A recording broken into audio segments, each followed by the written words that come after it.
biñ defee point focal département Nioro Jéema Ndiaye Ba organisé ci 15 communes yi nga xam ne moo nekk ci département Nioro commune bu nekk mu jël fa benn point focal maanaam commune bu nekk mu jël fa benn responsable boo xam ne moom mooy man di lëkkaloo ak village yi nga xam ne moo couverture commune am ci loolu nag bi ñu ko defee pare ci lañ ne commune bu nekk jigéen ñi fa ne nañ dugal seen loxo ci mbir mi pour ñu mën a am masque ñu sasoon ñu ci masque département Nioro lu toll ci 17000 et quelques masques waaye ñun bi ñu defee suñuy jàppoo ak solidarité ak jàppalante commune bu nekk la nga am nga yóbbu ko ak appui yi nga xam ne am nañ ko ci département bi defe naa li ñu am ci masque mën a 19 800 nangam 875 masques ci yooyu nag moom lañ bërki démb ci la préfet oote woon ak Jéema Ndiaye ci département bi ne responsable bu nekk ci commune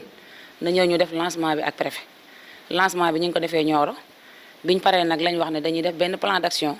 dugg ci commune yi commune bu nekk lañ ci am ci ay quota nga oo membre yi nga xam ne responsable yi nga xam ne ñoo nekk ci village dëkk boo dem am na koo xam ne moo fa jiite jigéen ñi ñu oo kooku mu ñëw ñu dajee Taïba ñu def waxtaan def remise joxe masque yi wane ne mouvement bi dañ koo taxawal ci département bi di wane ne nag département Nioro quota yi ñu joxoon ci Sénégal kenn demagul bale ñoo jël premier ci li ñu sasoon ndax li ñu sasoon dañoo dem ba dépassé ko te ñun rek ñoo ko am foofu. comme ni nga xam ne noonu la Mame Binta waxee loolu dégg nañ ko te nekk na mbir moo xam ne aussi mbir mu am solo la parce que yaakaar naa ne Sénégal fii ñu toll tey bu jéggee mbir mi nga xam ne moom lañ nekk sax mi mbas mi lëmbee àddina bi ak réew mi yëpp yaakaar naa amul daal lenn loo xam ne nii mën nañ koo yëkkati doxal ko ci réew mi mu jëm kanam te jigéen ñi duñu dugal seen loxo kon bu fekkente ne jigéen ñi organisé wu nañ au niveau national régional départemental teg ay kuréel mu dem ba au niveau ci village yeeg quartier yi ñu mën a lëkkaloo ba nga xam ne nii suñ amee benn activité boo xam ne bëgg nañ koo def rek bu ñu lancé benn message rek jigéen ñëpp jot ci ñëpp sóob ci seen loxo loolu lu am solo la jigéen ñi nag organisation bu ñuy wax dynamique organisationnelle yaakaar naa ne jigéen ñi ñoom kenn demut ñoom bàyyi leen ci gannaaw ndax loolu ñoom dañ cee yàgg waaw dëkk yi village boo dem quartier boo dem da nga fekk jigéen ñi ñu ngi organisé wu def ay kuréel def ay groupement parce que semaine bu jot boo demee da ngay gis ne jigéen ñi ñu ngi dajee di organisé wu di def ay yëngu-yëngu kon mbir mu toll nii bu amee ci réew mi mi feebar bi jigéen ñi sóob ci seen loxo loolu du doon loo xam ne ni luy bett kenn la ci Sénégal ndax taxawaayu jigéen ñi lu ràññeeku la ci loolu fi nga xam ne nii nag fa ngeen taxaw seen programme fi ngeen ko teg nekk na aussi fu am solo ndax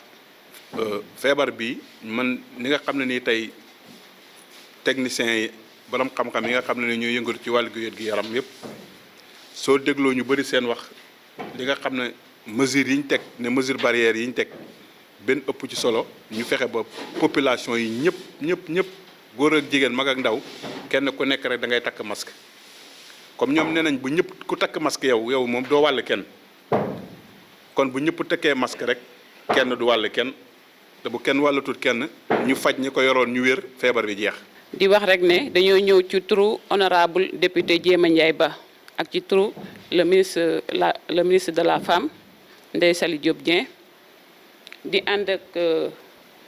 madame Seo Kane ak Ndeye Fall Senghor